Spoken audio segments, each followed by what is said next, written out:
Hey everyone, welcome back to our channel. If you're new here, please subscribe. I'd really love that. If you're returning, how you doing? I still am not feeling 100% yet, but I'm feeling a lot better. Okay, so grab your coffee, maybe a snack. Do you have any hot tea? It sounds great right about now. So this was sent to me and I'm like, gee whiz.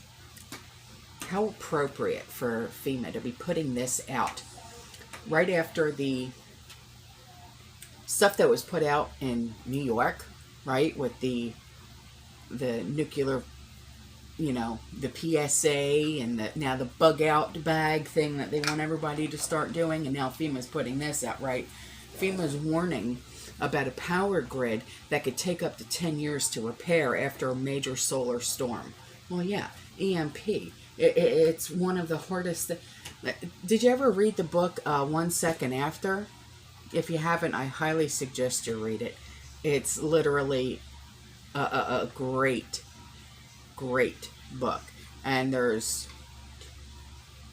2 books after that, 1 year after, and then there's another one after that, I believe. Yeah. So, according to recently declassified FEMA documents, right, that were obtained through the Freedom of Information Act request, our power grid is not set up to be able to handle a solar storm known as a Carrington event. Have you ever heard of a Carrington event? All right. If it hit, repairs to bring the grid back online and fully operational could take anywhere from 4 to 10 years. I don't know if you're aware of that. Yeah, it's crazy, I know. So the problem is not new to emergency management officials. We have covered the possibility of a Carrington event wiping out a power grid for quite some time. We've talked about you can get EMP shields for your car, for your home, and stuff like that. But with something like this, I don't know if that would even help. It's just my honest opinion.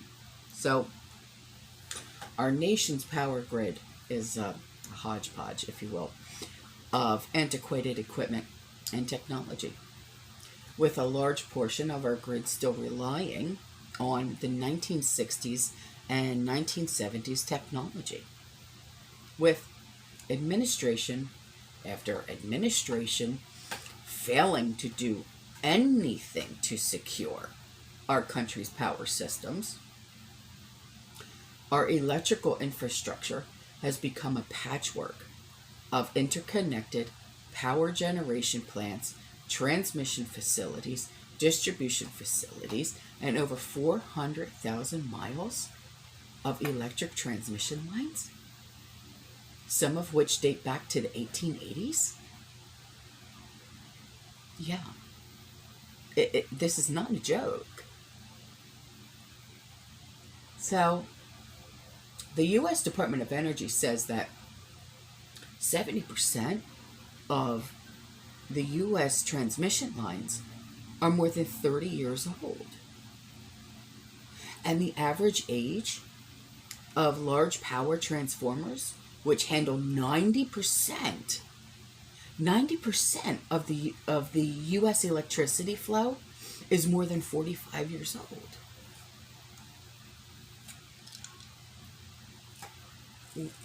Wait a minute.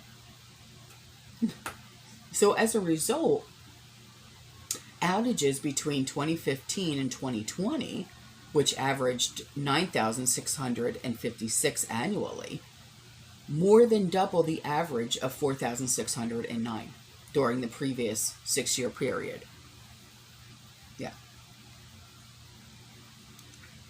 So If you're asking yourself, excuse me, what is a Carrington event? In 1959, or sorry, 1859,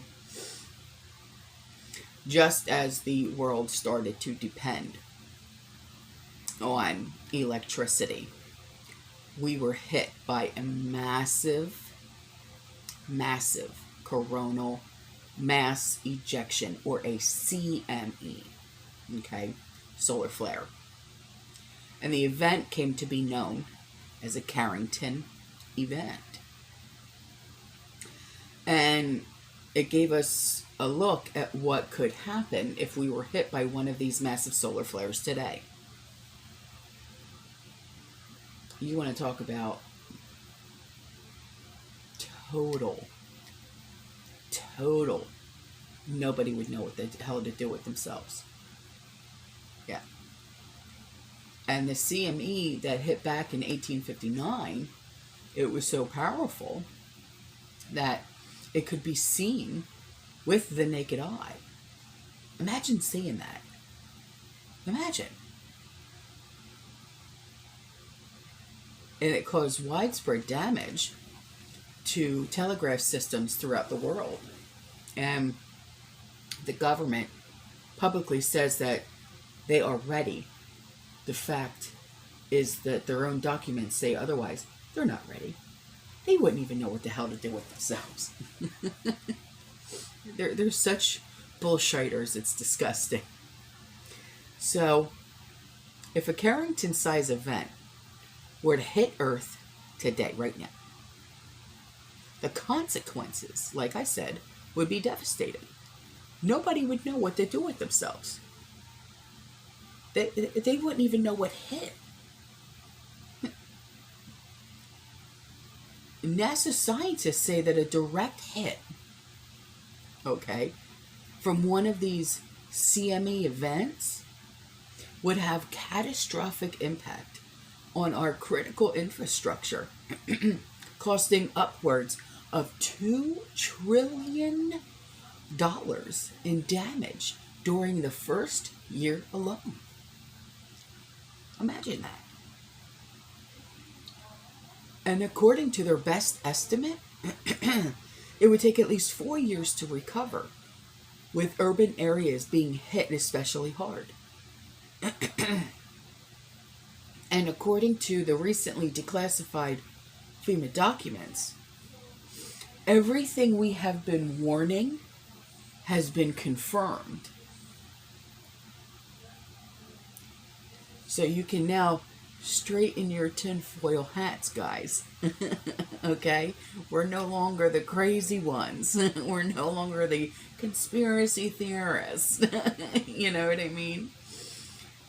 In fact, this, the 36-page report that was prepared by FEMA in 2010, titled Mitigation Strategies of FEMA Command, Control, and Communications during and after a solar superstorm, stated that even smaller scale hits could cause large-scale power grid collapse if it hit today. And the report warns that internet, cable, TV, telephone, cell service, gone, done, wiped, gone. Gone. So everything, hey, little miss. Even she's saying, get prepared. Everything that you know today, right now, that you are so used to just, like, right here, here's my tablet, right? My cell phone's over there. Here's my laptop. Right on. Everything that you just grab, where you turn on everything, right? Even my alarm for my house. Everything. Boom, boom, boom, boom, boom. I want you to sit and think about it. Everything in your life will be completely wiped and it's like it never flippin' existed now. You know, we are being pushed back about what, 100 years? No, longer than that. You know, so I mean, think about the 80s when we didn't have internet, no cell phones, no laptops, no, you know, when the phones were on the wall and you took it off the hook when you didn't want to talk to somebody. You know what I mean? So this is what it's going to be like. But even still, there will be no phone on the wall, because there's nothing going to work even if you have a landline. So approximately 60% of the cell towers in the U.S. have excuse me, have battery backup for only about 2 to 24 hours. So these towers, they lose power. Large portions of the cellular network, they fail. Urban and populated suburban areas are more likely to have cell towers with generator backups with fuel reserves, ranging from 1 to 7 days. But that's all depending on location and equipment and blah, blah, blah, blah, blah. So for the power grid, full recovery is 4 to 10 years.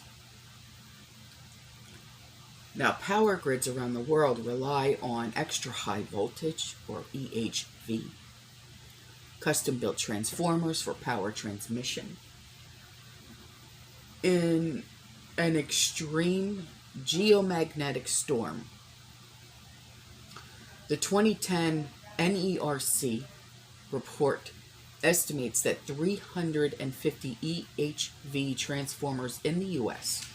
will exceed levels where the transformer is at risk and irreparable damage. As of right now, I do know that the transmissions, for the power grid, parts right now are, is it 2 to 4 years out on back order? Or is it 2 to 6 years on back order? So if we were to get hit with a really bad hurricane, I just did this video a couple days ago, we could be without power for years, not just days or weeks. We're looking at maybe months, maybe years, because they don't have the parts to fix the transformers, to fix the power grids that are down. So the multi-ton apparatus generally cannot be repaired in the field, and if damaged in this matter, they need to be replaced with new units. But see, that's a problem. Why? Parts. Parts. So, hence, full recovery, 4 to 10 years. So, is there a way that you could protect yourself long-term power grid down shutdowns? Well, the fact is we are living in a much different world than we used to, that we grew up in, if I could say that. And I know we're all of different age ranges here, okay? A lot of us 30s, 40s, 50s, 60s, right? 70s.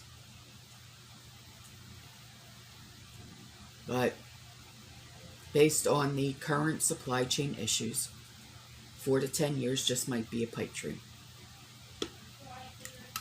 All right. In fact, since much of our technology relies on parts that's shipped from China, we lack the ability to even get the grid going again, because if China decides to say, sorry, we're not gonna build your new transformers. We're really shite out of luck, aren't we? So, the truth is, emergency management personnel, they have no contingency plan. See, as preppers and people of the prepared mind, we have plan A, plan B, plan C, plan D. You would think with these people that they would have plan A to plan Z. Mm-mm. They don't think like we do. You know? So, they have absolutely no contingency plan to deal with this type of thing, this event, and they're gonna be overwhelmed. They'll be overwhelmed in a matter of hours, especially if China decides that they want to use this crisis to their advantage. Then it's game over. You know what I mean? So you can be prepared to survive an extended period without power and essential services. Stock up on food, on water. Learn the skills that you need in order to protect yourself and your family from the chaos that results in grid down. All right. Possibly be ready to get as far away from cities and from kitty tornadoes like Stormy. But if you have the means, you know, start looking into bug out properties if you can. Myself, I am bugging in. I'm not bugging out nowhere. All right. But I live outside the city, not in the city, you know. So there's many different ways that you can prepare yourself for this type of thing. So it's up to you to get it going. All right, guys, I'm out of here. I love you. I'll see you in the next one. You stay safe. You stay positive. You keep prepping. And as always, fearless. Ciao.